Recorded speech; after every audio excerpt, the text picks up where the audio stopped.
Good morning twelfth class. बेटा हम लोग चैप्टर 6 कर रहे हैं। चैप्टर का नाम है वयस्क अवस्था और वृद्धावस्था या अडल्टहुड एंड ओल्ड एज। बच्चों इस चैप्टर में हम लोग ओल्ड एज प्रॉब्लम या वृद्धावस्था की समस्याएं पढ़ रहे हैं। उसमें लास्ट क्लास में हमने फिजिकल या शारीरिक समस्याएं पढ़ी थी। उसके बाद हमने सोशल प्रॉब्लम या सामाजिक समस्याएं। बच्चों आज हम लोग जो पढ़ेंगे वो है आर्थिक या इकोनॉमिकल प्रॉब्लम पढ़ेंगे आज हम।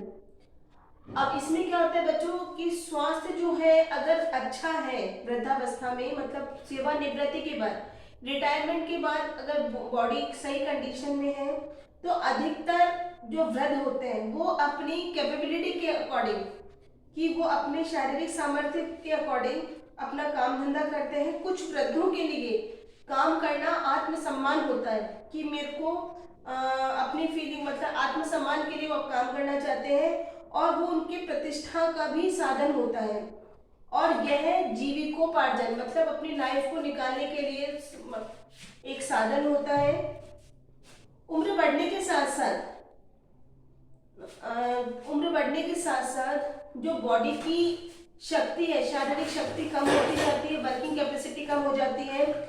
इस कारण से हमारी गवर्नमेंट भी 60 साल पर 60 ईयर ओल्ड पर रिटायरमेंट का प्रोसेस करती है कि सेवानिवृत्ति 60 साल पर हमारे यहाँ होती है।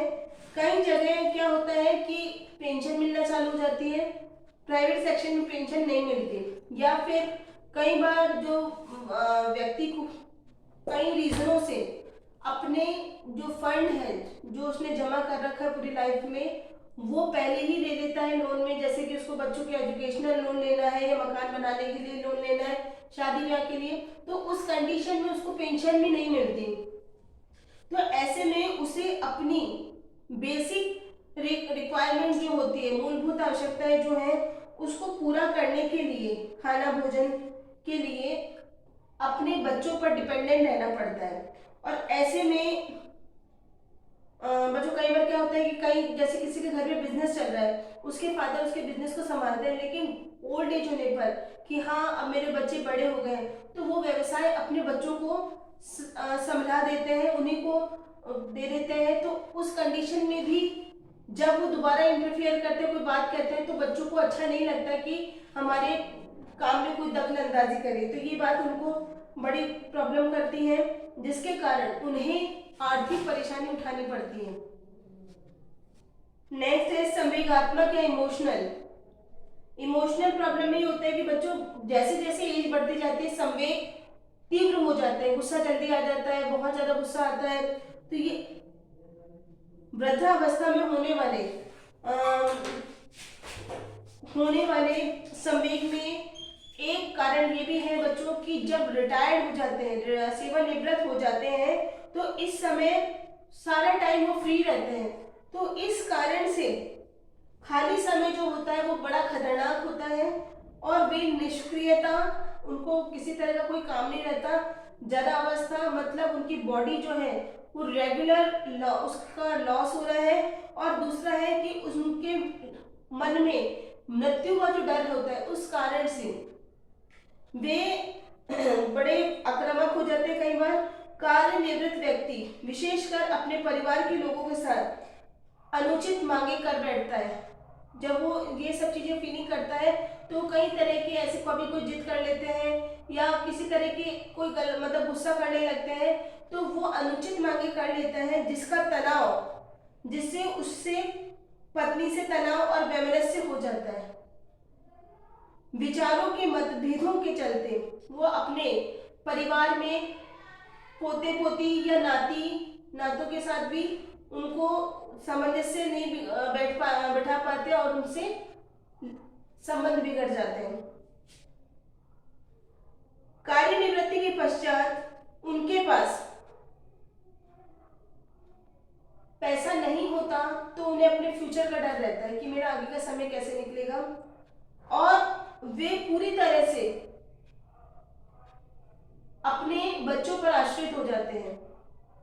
बच्चों को बड़े होकर विवाह करने से अलग घर बस जाता है, नौकरी के लिए बाहर जाने से या जीवन साथी की मृत्यु हो जाने पर वृद्धों में एकांकीपन बढ़ जाता है, उनमें अकेलापन आ जाता है, कार्यनिवृत्ति और जीवन साथी की मृत्यु और सामाजिक दायरे के कारण व्यक्ति में उदासीनता, नेगेटिविटी बहुत ज्यादा आ जाती है और वे संसार से विमुख होकर अलग हो जाते हैं और कल्पना में जीने लगते हैं। उनमें नकारात्मक प्रति हो जाती है, वे चिड़चिड़े, झगड़ालू, सनकी और विरोधी हो जाते हैं। उनमें कई तरह की भावनाएं जन्म ले लेती हैं, जैसे कि बच्चों उनमें भय, डर आ जाता है, हर चीज से वो डरने लगते हैं, या फिर उनको निराशा, आकुलता, हर चीज में नेगेटिविटी दिखने लगती है। तो वृद्ध जो होते हैं वो अपनी अभिव्यक्ति करने में भी कंजूसी करते हैं। उनको लगता है कि उनका कोई मान सम्मान नहीं हो रहा, तो वो किसी भी बात के लिए रिएक्ट करने में भी कम बोलना पसंद करते हैं कि क्या पता मेरी बात को ये लोग स्वीकार करेंगे या नहीं करेंगे। तो बच्चों ये सारी प्रॉब्लम्स होती हैं। तो संवेगात्मक स्थिरता लाने के लिए वृद्धों को चाहिए कि वे किसी भी प्रकार के रुचिपूर्ण कार्य करके अपने आप को बिजी रखें। बच्चों जब ये लगता है कि नहीं मेरा नेचर अलग हो रहा है, या फैमिली के साथ अगर मुझे साथ कदम से कदम मिला के चलना है, तो उन्हें अपने आप को हमेशा बिजी रखना पड़ेगा किसी न किसी काम में, और बच्चों की भावनाओं और आवश्यकताओं को समझकर उनको ये समझ लेना चाहिएगा कि भाई उनका समय अलग था और आज का समय अलग है, तो उनकी आवश्यकताएं भी अलग हैं, समय भी अलग है और भावनाएं भी अलग है। तो उनको समझ करके उनके बीच में आपस में ऐसा कॉम्बिनेशन बिठा लेना चाहिए, सामंजस्य बिठा लेना चाहिए, ताकि वे स्वयं को अलग से अपने आप को बिजी कर सकें और सामाजिक क्रियाकलापों में अपने आप को सक्रिय रख सकें। तो बच्चों इसके बाद हम लोग कल की क्लास में पढ़ेंगे कि वृद्धावस्था में देखभाल हम किस तरह से कर सकते हैं, और इसमें कुछ एक पॉइंट्स हैं वो हम लोग करेंगे। अगर आप लोगों को कोई भी डाउट है तो आप डाउट क्लास में आ सकते हो। रेगुलर अपने स्कूल में डाउट क्लास चल रही है। Thank you.